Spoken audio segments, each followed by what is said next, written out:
कौन तथ्य है इसमें?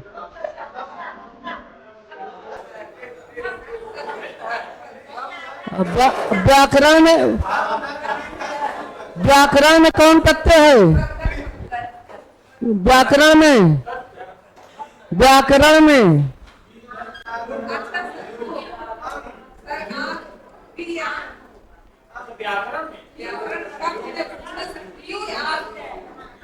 उपसर्ग नहीं पूछ रहे हैं, उपसर्ग और प्रत्यय में अंतर है।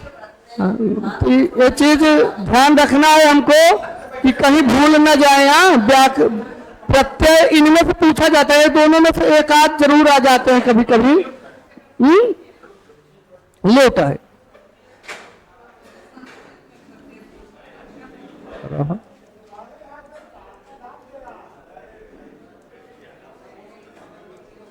संहिता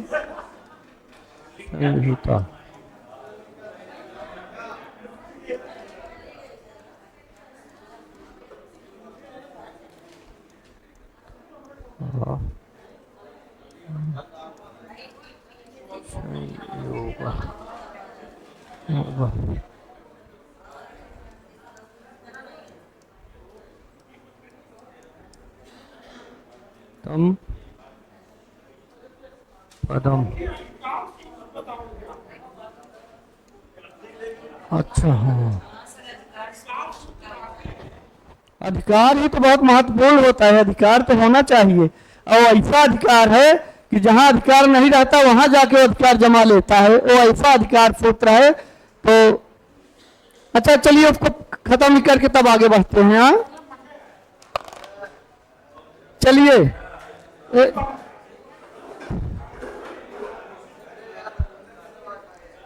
अधिकार सूत्र में देख लीजिए, लिख लें अधिकार सूत्र हेडिंग, एक स्थान पर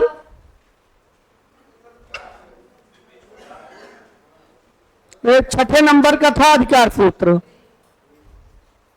एक स्थान पर प्राप्त का, एक स्थान पर प्राप्त का अन्यत्र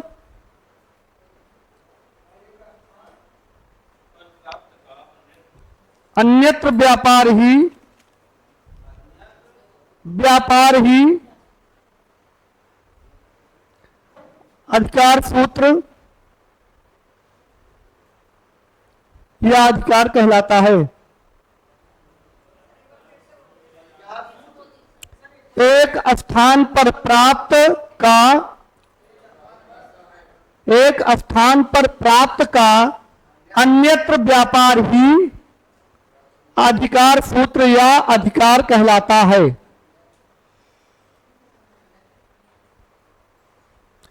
कुछ सूत्र ऐसे होते हैं जो अपने क्षेत्र में उनका कोई कार्य नहीं करता। वो क्या करते हैं? अपने लिए या अपने क्षेत्र में कोई कार्य नहीं करते, लेकिन अन्य सूत्रों के लिए वो सहायक होते हैं और वहां जाके अपना अधिकार जमा लेते हैं। जैसे धातु है, धातो प्रत्यय परश्च, जैसे जैसे उदाहरण में लिख लीजिए, हाँ, धातो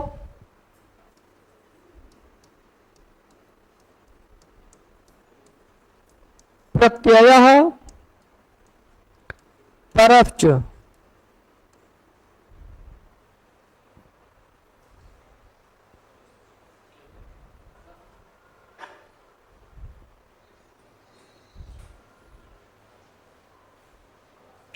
मतलब ये ऐसे अधिकार सूत्र हैं जो अपने लिए कार्य नहीं करते लेकिन दूसरे के लिए सहायक होते हैं। जैसे कोई चीज गया तो कहेगी नहीं नहीं इसको सामने नहीं रखना, इसको कब रखिए, इस वर्ण को बाद में रखिए, इसको यहां प्रत्यय करिए, इसको बाद में रखिए, यहां धातु है, यहां धातु होनी चाहिए। मतलब वो अपना अधिकार जताते रहते हैं, बताते रहते हैं। तो इन जगह पे और तमाम ऐसे जगह है जहां पे अधिकार सूत्र आता है। जब अधिकार सूत्र आ जाता है तो जितने और सूत्र होते हैं वो काम करना बंद कर देते हैं, क्योंकि अधिकार जिसको मिल गया है, पावर में आ गया है, तो उसी का सब माना जाना है। तो इस तरह से केवल बस इतना ही था अधिकार सूत्र। आगे हम लोग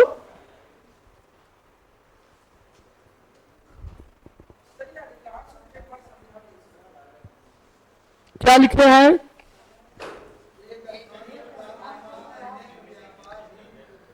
अधिकार सूत्र अभी जब हम आगे संधि का प्रकरण चलेगा तो उसमें आएगा। क्या है कि जैसे तस्य ज्ञात प्रातिपदिकात होता है, अकृत तद्धित समासाश्च होता है, दो तरह से प्रातिपदिक संज्ञाएं होती हैं।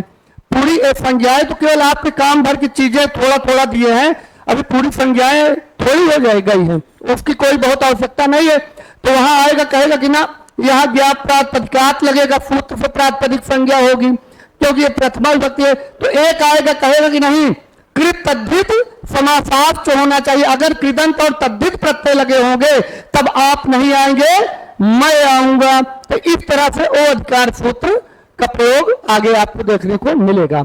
और फिर कहेंगे कि मान लीजिए अब जब आप संधि करते हो तो कहते हो कि या ई के जगह पे या होगा, ई की जगह पे या होगा। कहते हो ना कि ई ऊ री डी में या वा रा ला हो जाए, तो एक ये भी तो हो सकता है कि ई ऊ री डी की जगह सब या वा ई सब की जगह क्यों नहीं, तो तब वहां अधिकार आ जाता कि ना स्थाने अंतरतमः, जिसका जिस स्थान से उच्चारण होगा वहां वही आएगा, मेरा अधिकार है। फिर वो सूत्र आ जाता है कि स्थाने अंतरतमः, ई के जगह या ही क्यों। तो ये सारी चीजें जब आएगा समय पे तो अच्छे समझ में आएगा। ये तो जो अभी तक इतनी सारी चीजें हुई हैं, ये संस्कृत में आपका पूरा प्रवेश हो गया है। आगे संस्कृत में किसी प्रकार से दिक्कतें नहीं आएगी, क्योंकि अभी तो हम अपना सिलेबस जब उठा के देखें तो लगेगा कि मैं तो कुछ पढ़ा ही नहीं हूं, अभी कुछ पढ़ा ही नहीं। आप यह भूल मत करिए कि आप शायद सब कुछ पढ़ चुके हो, वो सब चीज कुछ नहीं है। क्या है? कारक है, समास है, प्रत्यय है, उपसर्ग है, कितने कितने देर चलेंगे, कितने देर टिकेंगे। आज एक महाशय हमसे मिले, कहे सर थोड़ा हम कुछ समय लेंगे। हम कहे ठीक है बताइए आदेश। तो कहें कि हम कहे लेकिन आप तो बहुत अच्छी जगह पे ले रहे हैं, शिक्षा कार्य कर रहे हैं। तो कहें ठीक है तो वास्तव में बहुत अच्छे सर हैं। कहे तो वो तो अच्छी बात है, जो पढ़ा है वो अच्छा पढ़ाएगा। तो कहे लेकिन ऐसा है, हम कहे क्या क्या हुआ? कहीं समास हो गया, कारक हो गया, विभक्ति हो गई। हम कहे तो हम तो अभी बहुत जहाँ शुरू किए थे वही है, हम तो आगे बढ़े ही नहीं। कहें लेकिन एक बात है कि हमको कुछ आता ही नहीं है, हमें कुछ याद नहीं होता है। तुम कहे बस यही थोड़ा दिक्कत है कि हमारा जो समय गया है, हमारे पास समय है तो हम इतना कराते हैं कि कम कम उनके ताकत को आप याद कराओगे तब उनको याद जरूर आ जाएगा। जब विकल्प पा जाएंगे, अगर भूले रहेंगे तब वो गलत नहीं करेंगे। इतना तक तो मैं कर रहा हूं। तो बेशक आपको लग रहा होगा कि क्या बताएं वहीं पढ़े हैं, वहीं पढ़े, वहीं मैं नहीं पढ़ा हूं। आगे देखिएगा ये आपको हर जगह मिलेंगे। अब थोड़ा सा यही 3 लोग और देख लें, उसके बाद हम लोग संधि प्रारंभ कर देंगे। परा सन्निकर्षा संहिता। तो अब ए वाला लिखे होंगे आप, बाकी तो नोट करना ही है। ऊपर वाला लिखे होंगे आप, परा सन्निकर्षा संहिता। ये तो बहुत ही इंपॉर्टेंट, मोस्ट इंपॉर्टेंट। जैसे जब आप लोग एग्जाम देने जाते थे, हम लोग देते थे, तो एक रहता था क्या, important, be important, most important, और कभी कभी बी इंपॉर्टेंट करते थे। तो इस तरह से सारा बनता था। तो ये आप समझ लीजिए वही बी वाले है, वेरी वेरी इंपॉर्टेंट। पद संज्ञा पूछेगा, ये क्या है? तीनों क्रम से क्या है? क्रम से संहिता संज्ञा है, संहिता संज्ञा है, संयोग संज्ञा है, और एक क्या है? पद है, पद संज्ञा। नहीं कह सकते, नहीं तो आप अनुसार उठा के अगर देखेंगे तो संहिता, संयोग, पद, सवर्ण, इन चारों में से एक आध लोग मिल ही जाया करेंगे। संहिता, संयोग, पद, सवर्ण और उदात्त, अनुदात्त, स्वरित। ट्रिक तो आप खुद देख रही हैं, ट्रिक आप देख भी खूब रही हैं, लेकिन जब हम शुरू करेंगे तभी वो सारी ट्रिकें आएगी, ठीक है। बाकी तो हमें पता है कि सब ट्रिक खूब देख रहे हैं, ट्रिक का प्रयोग, लेकिन इतना जरूर करिएगा। आगे जो ग्रहण कर सकी ग्रहण करिए, लेकिन जितना चला रहा हूं उसको तो ट्रिक पता ही कैसे चला, ट्रिक भी होता है। चलिए, बिना ट्रिक के, बिना शॉर्टकट के तो कहीं कोई काम ही नहीं होता है। नहीं तो हो सकता है कि हिंदुस्तान आगे होता है या तो बहुत ही पीछे होता है। अभी बड़ी लाइन लगी हो, हम ही लोग सोचेंगे कि कोई ऐसा तरीका मिल जाता कि डायरेक्ट घुस जाते और काम हो जाता। ट्रिक तो संहिता संज्ञा, संयोग संज्ञा, पद संज्ञा, लेकिन है क्या, कैसे आप इनका प्रयोग करेंगे, इनको हमें देखना है। नहीं, 1 नंबर, 2 नंबर, 3 नंबर। अब 1 नंबर में जो जो आएंगे, अभी चलिए हो गया, इसको हटाएं।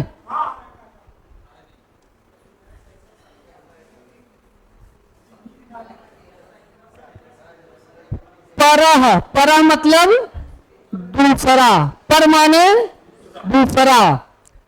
जब हम दूसरे के सन्निकट जाएंगे, दूसरे के सन्निकट जाएंगे, और सन्निकट जाने मात्र से काम नहीं बनने वाला है, थोड़ा घनिष्ठता भी बढ़े, हाँ, दोस्ती बढ़े, प्रेम बढ़े, व्यवहार बढ़े, तो वहां क्या हो जाएगा, संहिता होती है। तो इसको हम लिखाए थे आप लोगों को, वर्णों की समीपता, वर्णों की समीपता की संहिता संज्ञा होती है। वर्णों की अत्यंत समीपता को संहिता संज्ञा कहते हैं। अब आइए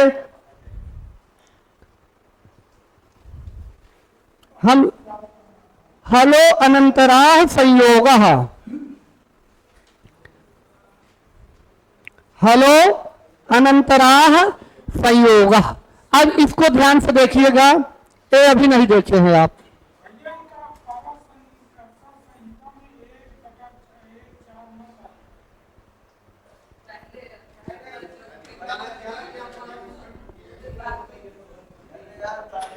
चलिए, हलो अनंतराः संयोगः, हल, हल क्या है, हल, और उसके बाद क्या, कौन शब्द मिला आपको, अनंतरा। हल, हल माने व्यंजन।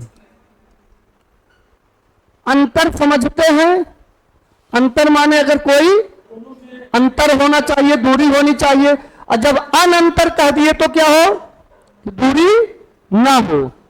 किससे, हलों में। हल क्या है, व्यंजन वर्ण है। हल किसको कहते हैं, व्यंजन वर्ण है, समझ लीजिए। हल क्या है, व्यंजन वर्ण है। और कैसे होना चाहिए, अनंतर होगा, तभी हलों की संयोग संज्ञा होगी। हलों की संयोग संज्ञा कब होगी, जब वो अनंतर होगा, कोई अंतर नहीं होगा। तो मान लीजिए कोई अक्षर हम यहां पे ले लेते हैं,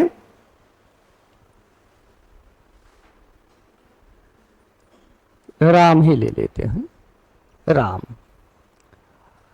अब कहा गया कि यहां संयोग संज्ञा कहां है, राम में संयोग संज्ञा हमें कहां दिख रही है, हाँ,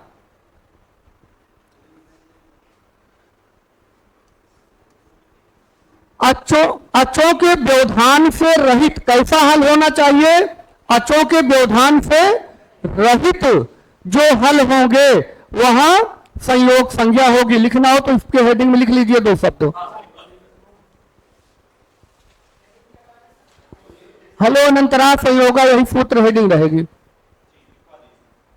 नोट कर लीजिए।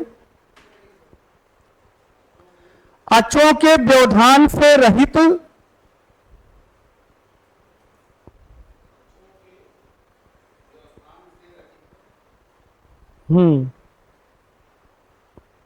हलों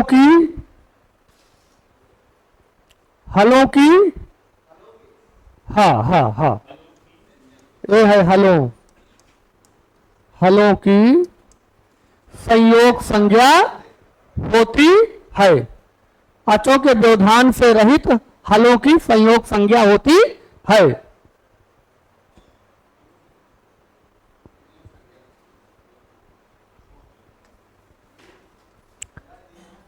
अब नजदीकी किसकी होनी चाहिए यहाँ पे? अगर संयोग कराना है हमको तो नजदीकी किसकी होनी चाहिए? हलों की नजदीकी होनी चाहिए। हल माने व्यंजनों की नजदीकी होनी चाहिए। लेकिन एक उसमें खतरा उत्पन्न करने वाला व्यक्ति है बीच में जो आ जाता है, अच। ये देखना है, केवल हमको किसी को लगा देना है, एक अपनी एक इंद्री को टाइट रखना है। अगर अच आएगा तो देखे रहना, ताकि हमारा हलों में व्यवधान ना हो, हमारा संयोग बन जाए, संयोग संज्ञा हमारी हो जाए। तो हम कैसे करते हैं? अब मान लीजिए हमें एक शब्द मिला अंतर। क्या मिला? अंतर। पहले पहुंचते ही स्वर खड़े हुए हैं। यहां पे क्या खड़े हैं? स्वर खड़े हैं। उसके बाद क्या है? व्यंजन है। फिर क्या है? व्यंजन है। फिर क्या है? रा है। फिर क्या है? आ है। अब आप हमको यह बताएं कि किसकी किसकी संयोग संज्ञा बन रही है यहां पे?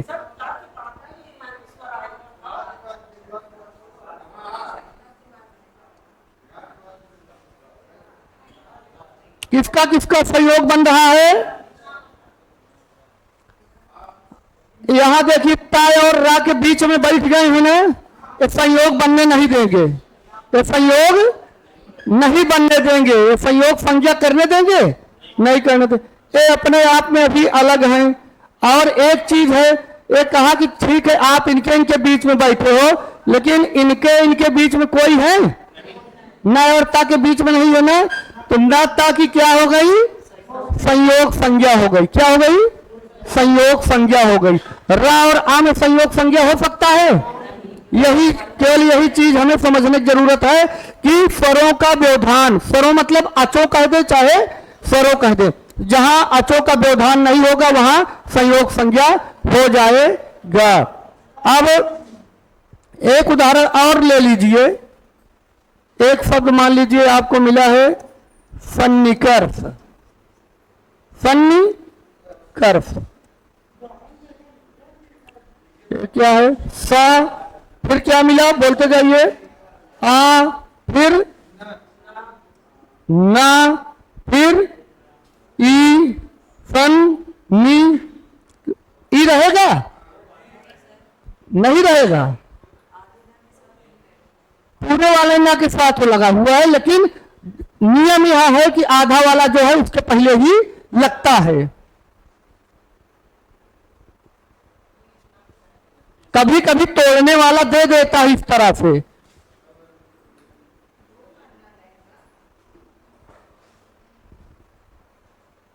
दो बार ना रहेगा ना।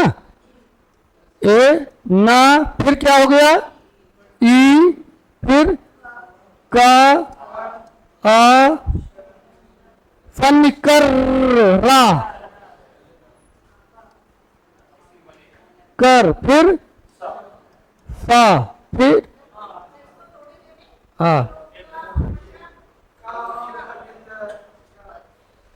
सन्नी कर सा आ।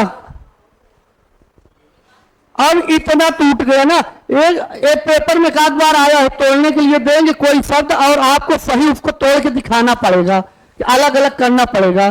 तो अब आप कैसे करेंगे? इसमें संयोग संज्ञा ढूंढना है, क्योंकि हम पढ़ क्या रहे हैं? संयोग संज्ञा।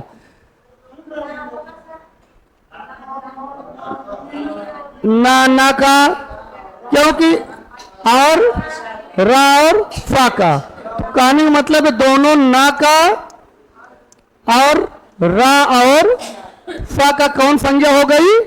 संयोग संज्ञा हो गई।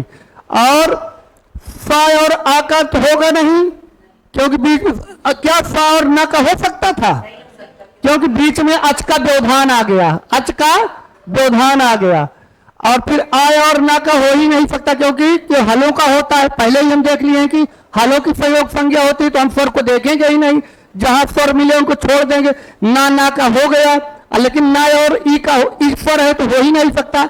और ना और का पे जाएंगे तो नहीं होगा, क्योंकि बीच में ई नामक स्वर का व्यवधान है। ध्यान से कल देख लीजिए बस, ई नामक स्वर का व्यवधान है। का और रा का हो सकता है, क्योंकि आ का व्यवधान हो गया स्वर का। रा और सा के बीच में अभी केवल आपको इतना ही ध्यान देना है कि आपको तोड़ना आए या तोड़ना ना आए, लेकिन केवल इतना देखना कि जब दो व्यंजन एक साथ आ जाएं तो समझ लेना कि वो संयोग संज्ञा है। तोड़ना आपको आए या ना आए, लेकिन कैसे तोड़ना नहीं आएगा आप देख ही रहे हो कि जहां जो अक्षर पहले लिख रहे हैं वही फिर आप तोड़ते चले जाइएगा। ये सबसे कठिन इसीलिए ले लिए थे, ठीक है।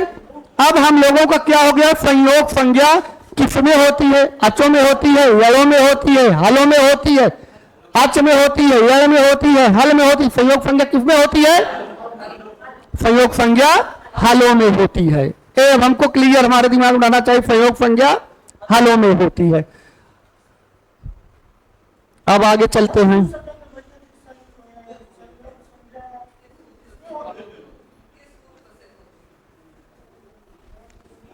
वो तो जब संयोग देगा तो हलो अनंतरा बताना पड़ेगा, हलो अनंतरा देगा तो संयोग बताना पड़ेगा। आप 3-4 बार बोल लीजिए हलो अनंतरा संयोग, आज बोले नहीं। हलो अनंतरा संयोग।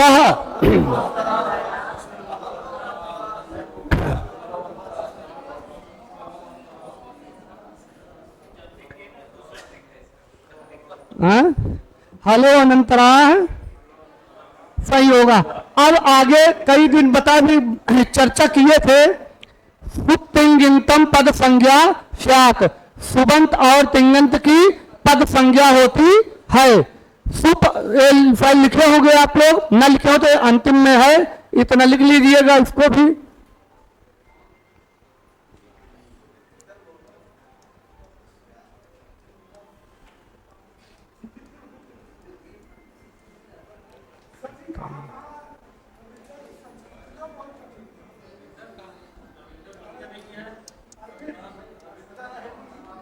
पद संज्ञा स्यात् सुप्तिंगिंतम पदम।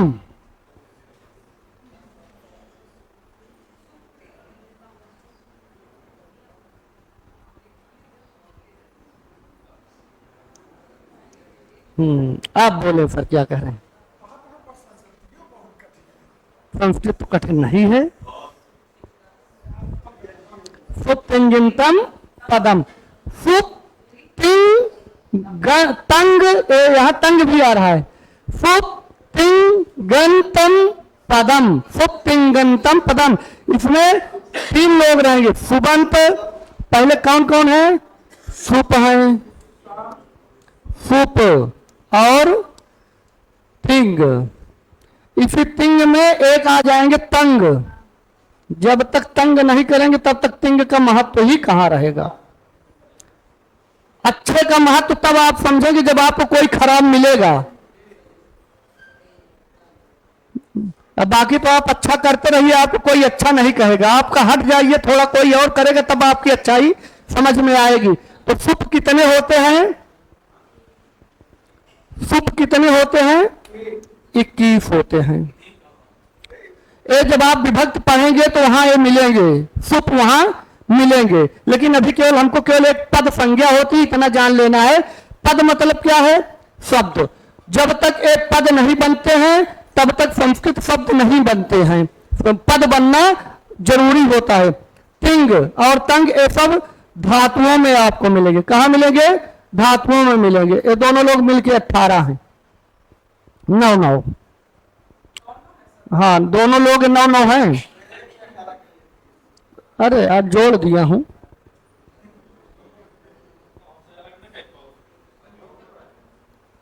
चलिए आप 9 तिंग हैं और 9 तंग हैं, बराबर 18।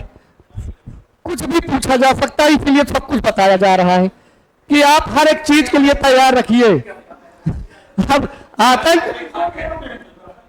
ये जोड़ के लिख दिया हूं कि आप समझ सकें कि ये सुबंत अलग हैं, ये धातु हैं। ये क्या है, धातु हैं।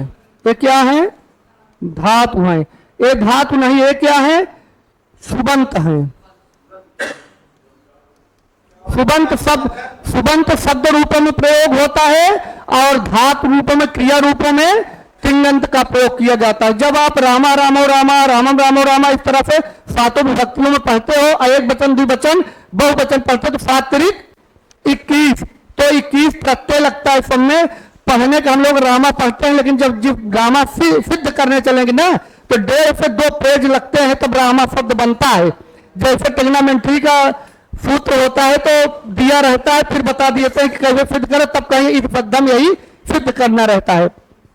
तो हमें शॉर्टकट इसको इतना समझना है। सुबंध कितने हैं? 21 हैं। तिंगंत कितने हैं?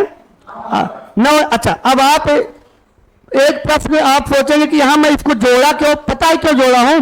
अंगा इसके अंत में भी आएगा, अंगा इसके अंतर्गत आएगा। तो जब तिंग कह देता हूं तो अधिक वाला लेना पड़ता है। प्रत्याहार बताते समय भी बताए थे कि अगर अड़ कह दिए तो फिर छोटा वाला लेंगे कि अड़ बड़ा वाला लेंगे। तो हम बताए थे उसी समय कि अड़ बड़ा वाला ही लेना है। तो उसी आधार पे यहां हम 9 नहीं लिखे थे, क्योंकि ये तो तिंग तंग आपको बताने के लिए कहे थे। तिंग का प्रयोग कब मिलेगा पता है? जब आप परस्मय पदी धातुओं का प्रयोग करेंगे।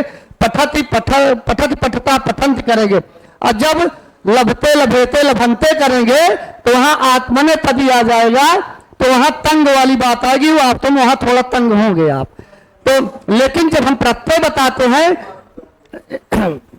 महोदय, 1 मिनट, महत्वपूर्ण चीजें हैं, इसको ध्यान से देखने की जरूरत है, यहां बात नहीं करना है।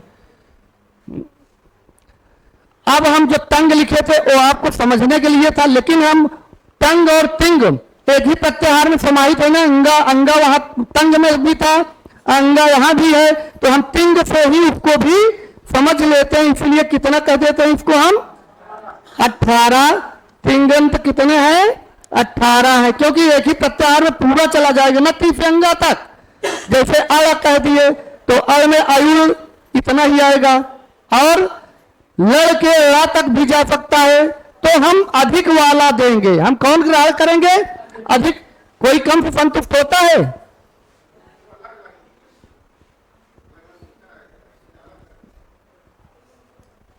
नहीं। ये तिंग जब कहेगा तो तिंग 18 होते हैं।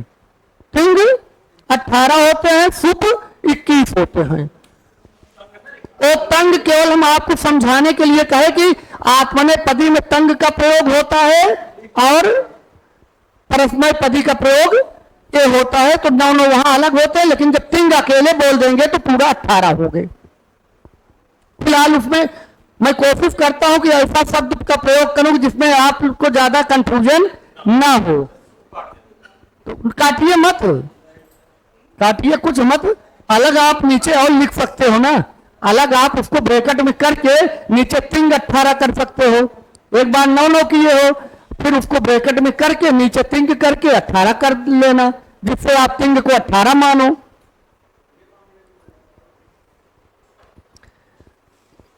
इस प्रकार से संज्ञा प्रकरण आपका लगभग काम भर का पूरा हो चुका है। संज्ञा प्रकरण, और जिसमें से जो और लोग मिलेंगे रास्ते में मिलेंगे उनको भी हम समेटते चलेंगे उसी समय। जो यहाँ छूटे होंगे और रास्ते में मिलेंगे उनसे भी हम लोग मिल लेंगे। तो आज से हम लोग संधि प्रारंभ करते हैं।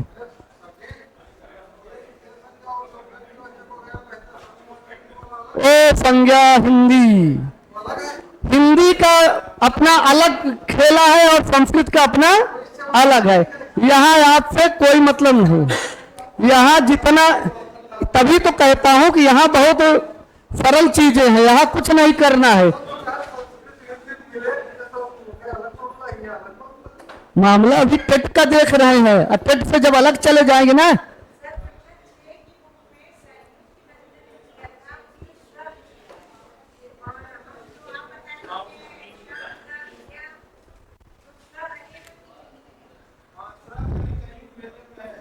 वो दे दिए हैं। तो क्योंकि संयुक्त है, 6 की बात है, तो उसमें फ्रा दिया है। लेकिन जब इकट्ठा में हम व्यंजन को 50 वर्णमाला में देखे थे ना, तो 50 में हमारे फ्रा नहीं था, तो उसको हम इकट्ठा में अपने कंपटीशन में नहीं रखेंगे। बाकी वहां के लिए तो संयुक्त है, 2 शब्द मिला हुआ सारा कर दीजिए। लेकिन इसमें संयुक्त व्यंजन में सा और रा नहीं करेंगे, ना तो है।